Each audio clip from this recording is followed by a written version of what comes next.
Hello everyone. Today we're going to be reviewing this game I bought yesterday called Reus. It's new on Steam and currently has a 10% discount. It's pretty fun.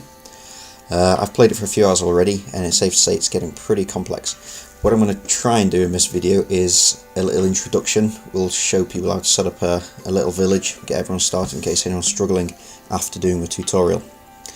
Now if we select new game, you can choose different game modes. This beginning is basically the tutorial. You've got this era, which is the main game essentially, and free play for if you want to mess around and try a few things. If we select era and do a 30-minute mark, you unlock different length games as you progress. So I haven't got to a third era. I have got to the second one, but for people starting out, they'll only have this 30 minutes available. So we'll start that one. And if we go in, got this cute little loading screen, and when it's ready, this is okay. These are developments. I'll explain what they are later on, so just press start game for now. Now this is our Earth. Zoom out, spin it around, and these are the 4 giants or 4 gods. What you'll want to do when you're starting out your village is select the sea monster first and use this option to create an ocean pretty much anywhere on the planet. The game itself has 3 forms of habitat created by the 3 other giants. There's the rock monster who creates desert, the swamp monster who creates swamps, and this guy who creates, I think they're called forests in this game. So what we'll do after we've got our ocean is create a forest somewhere on the Earth. We can only create forests and swamps next to water. So as you can see, these little raindrops show where we can make the forest. So we'll put that there. And on this side I'll make the swamp, just so you can see what it looks like. There we go. I might as well also do a desert somewhere. You can pretty much place a desert anywhere you want. It doesn't need to be by the water. So we'll wait for a rock guy to do it. There's Swampy doing his thing. And if we go back over here, there's the tree giant, or the nature giant making a forest. But let me just show you how the desert looks. If anyone's done the tutorial, a lot of it's pretty self-explanatory, but it can get pretty confusing and it misses out a few things. So what I'll do is try and cover a lot of stuff about symbiosis, which can get a bit confusing. Don't even know if that's the right word, symbioses. Right, so that's the desert with a nice mountain there. Now, to get a first village, you need to stick resources somewhere on the map. So what we'll do is we'll select this guy and plant some fruit somewhere there. Now, fruit can be planted in the forest habitat, can't be done in the ocean, can be done on swamps, and can't be done in the desert.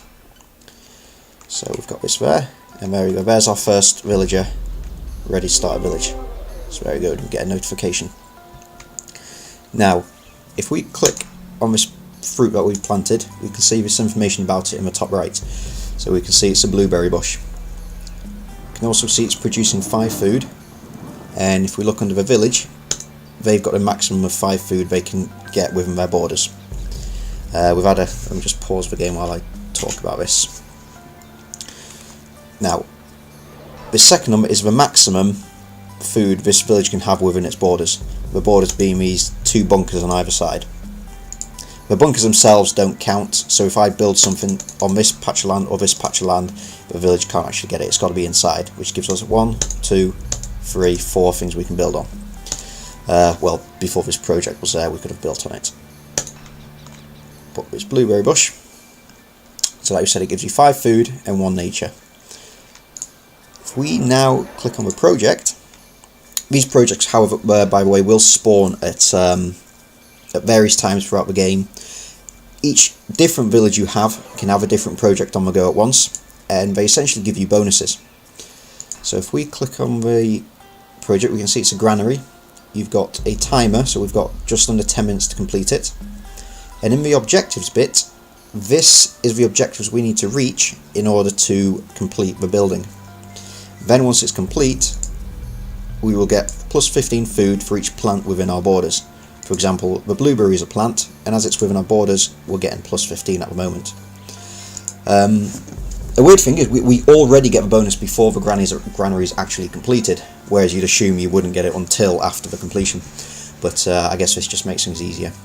So now we have 5 from this blueberry bush, 15 from the granary for a total of 20. But to complete it we need 30 food. So if we unpause the game, select the giant, and we'll build another blueberry bush here. And we'll talk a little bit about synergies and symbiosis. So there's another blueberry bush. As you can see, we get another 15 food bonus for having another plant, and the plant itself gives 5. So let me just pause it again. In the symbiosis bit, it's basically if you build one or more resources next to each other that are covered in the symbiosis, you get a bonus. So if we plant an apple tree, a dandelion or a strawberry next to this blueberry bush, we will get 10 plus food. So that's what we'll try and do. If we can pause it, just got to wait for this to cool down.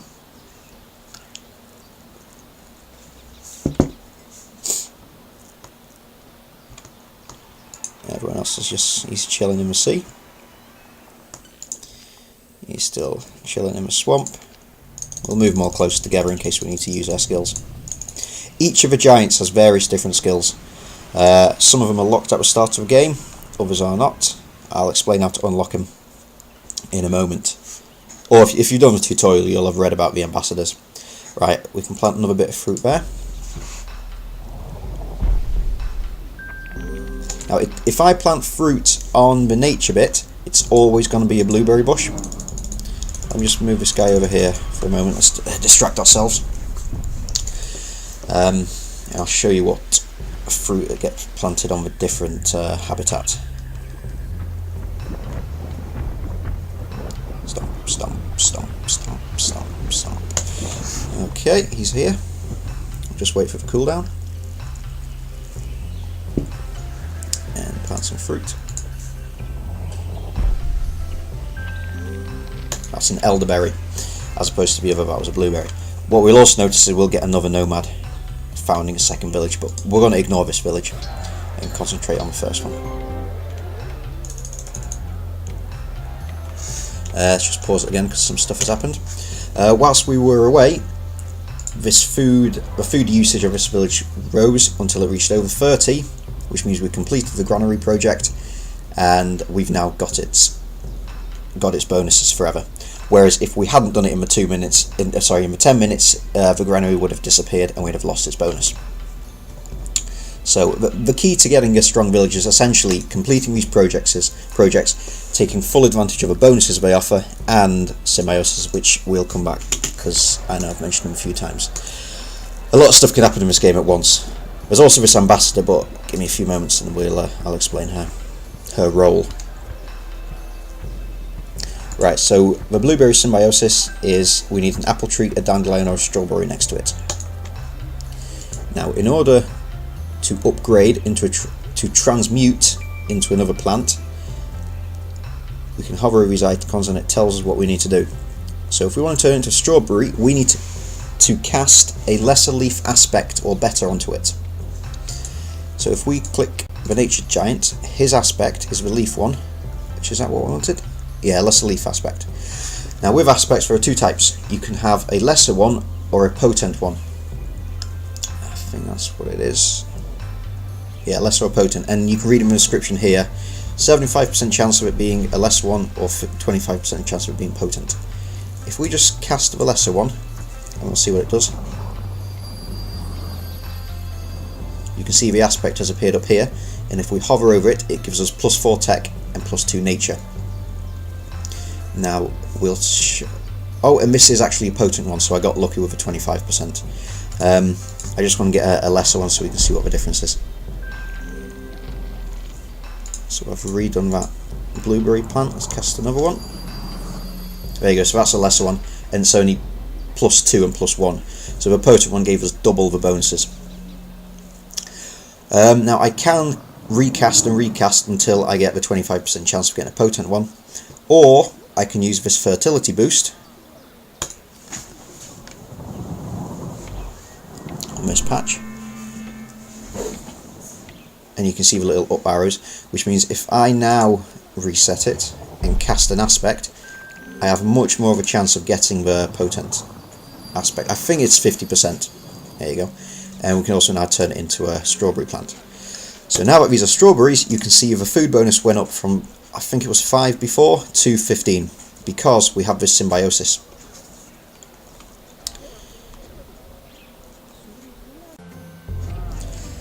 Now, one thing to watch out for is, whilst you're happily upgrading these plants thinking they will get you a better bonus, what a lot of them can do is break the symbiosis. So if I upgrade this to a pear tree, this one next to it will no longer get that 10 bonus.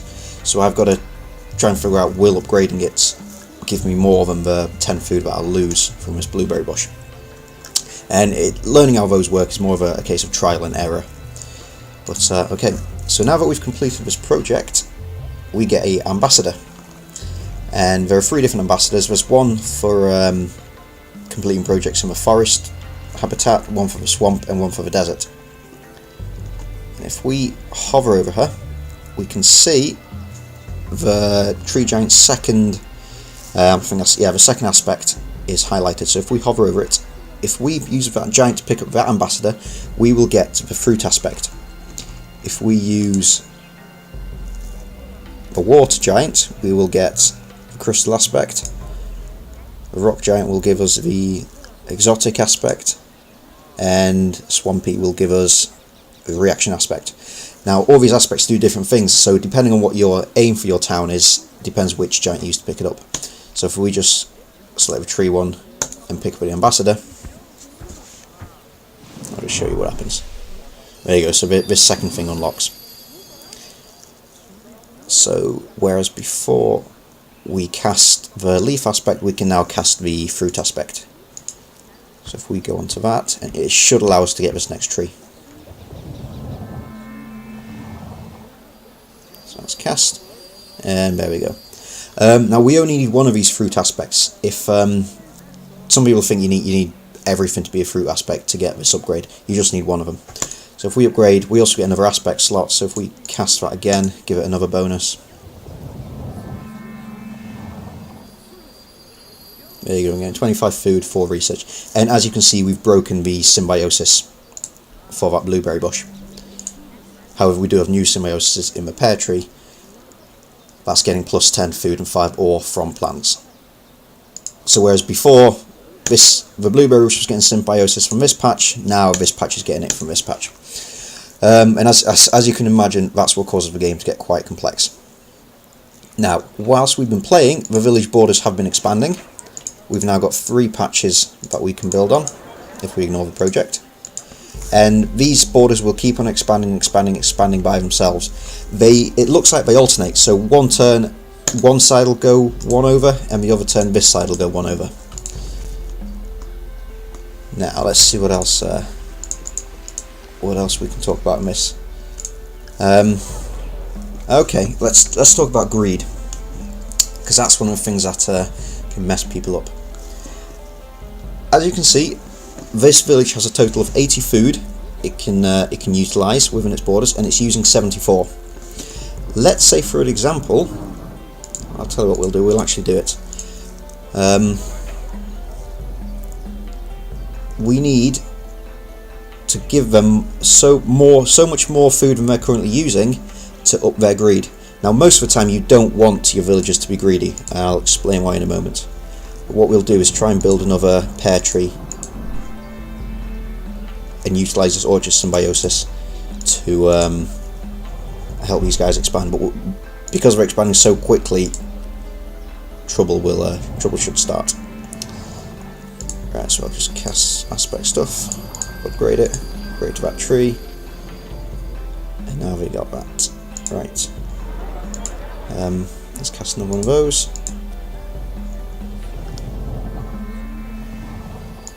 Do one of those. There we go. Oh, that's not doing exactly what I wanted. Okay. By default, if this potential number is 20 higher than this number, so at the moment that's 15 plus 14, that's 29. So it's 29 higher. This village will have a high level of greed. However, that 20 number is different. If we have, well, let me just get my my words together. The base number is 20, plus whatever is an ore is 35. If this number potentially is higher than this number by 35, this village will become greedy. If it gets too greedy, it will either go to war with neighbouring villages, or potentially even attack your giants and kill them. If one of your giants is dead, you will lose the game. So you want to avoid that. And one way to avoid it is by upping this ore skill. Now these orchards that I've planted give 10 ore each. That one gives 5 because it's only next to one plant. You can see the total is 15. So if you want to expand your village rapidly, you want to aim for a lot of these items that have higher ore. And now I think this tutorial has gone on for a lot longer than I intended it to. So one other thing I'll cover is there are 3 types of resources. The ones we've been doing are plants. You can see they've got this tree symbol, which is the plants. The other 2 are animals. So if we just put some animals down here. The crab guy will do that. As you can see, you've got chicken. One of the benefits of animals is it doesn't just affect the tile you've put it on, it puts food on tiles either side of it. So as you can see, even though I've put this animal outside my borders, it still extends inside, so this one food will be being utilised by my village. So that's plants, animals, and the last one is minerals. If we just put some minerals here.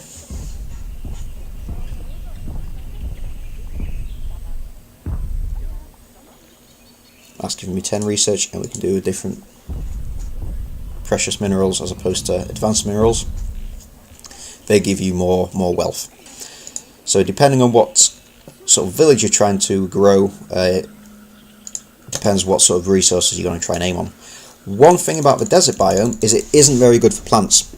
For example, this tree guy can't actually do any plants here, so if you have a habitat in the desert biome, you're more than likely going to concentrate more on minerals, and that village is going to be more based on gold and research as opposed to food. So that's a general idea of how to play, how to set up a small village. So we've got this village here, it's growing nicely. It started an upgraded project. So as you can see, to win this one, to finish this project, we need 100 food. We're already doing 109, so we've completed that. And we need 40 technology. And now, if we complete it, this project will give us 2 specializations. We've got the original one that we built, and this second one, which gives us plus 35 food for foxgloves and dandelions, which is quite a lot of food. But we're not going to complete it because it's just more of the same. We've already covered how to complete projects. Now, the aim of the game is essentially to play it. It's a very sandboxy game. You can essentially do what you want, but for developing your tribes in different ways, you get these objectives. Now, there are lots of objectives. I think I'll find out the number in a moment. These 3 are just the 3 next ones that you can complete. If you press escape and go to the menu, into unlocks, this is the big list of all of them. So if you hover over them, the highlighted ones are the ones I've already done. So this is a finishing area of a swamp village which has 100 village prosperity. This is one I haven't done, finishing area with 3 completed upgraded projects. What's this one we have? A swamp village with 300 village prosperity. So if I was trying to get this one, I'd go back to the game and concentrate more on this swamp village than the other ones. And hopefully by the end of a half an hour, this village would have over 300 prosperity, and I'd get that development. Each development unlocks a certain resource. So for example, if let me just find one. Oh, if you start the game, all these upgrades, sort of like rabbit or beaver for that resource, topaz or salt for that one, won't be unlocked. You need to do these developments and it will unlock various further ones basically. So you need to essentially try and go through all of these to get all the resources, which will make it easier next time round to get different resources, and it essentially opens up more options for you in the game. And that is essentially Reus.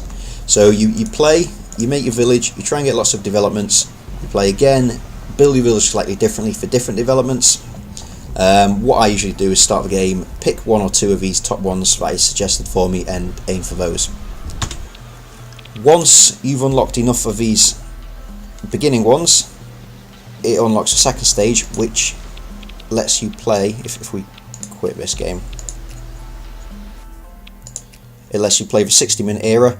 Once I unlock more of those developments, it lets me play the 2-hour era, which essentially allows me to get further and further along and do more of the complex ones.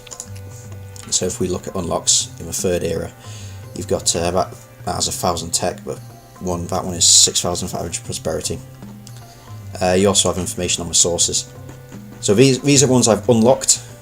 If I hover with this one, I haven't unlocked it, so I can't build grey foxes, which essentially means if I get a project that gets a bonus from grey fox, I can't benefit from that project. And that's pretty much Reus. It's a very fun game. It's a bit complex starting out, and it gets complex later on as well when you're trying to figure out what works with what.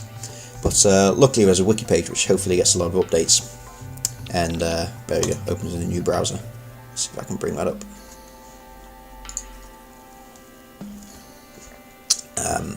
Aspects. Let's have a quick look at the walkthrough. There you go, there's some nice combinations. So look, we were building blueberries and apple trees next to each other. I think it was apple trees, but it was somehow like given Symbiosis. Yep, and hopefully these things get updated, because there's so many combinations.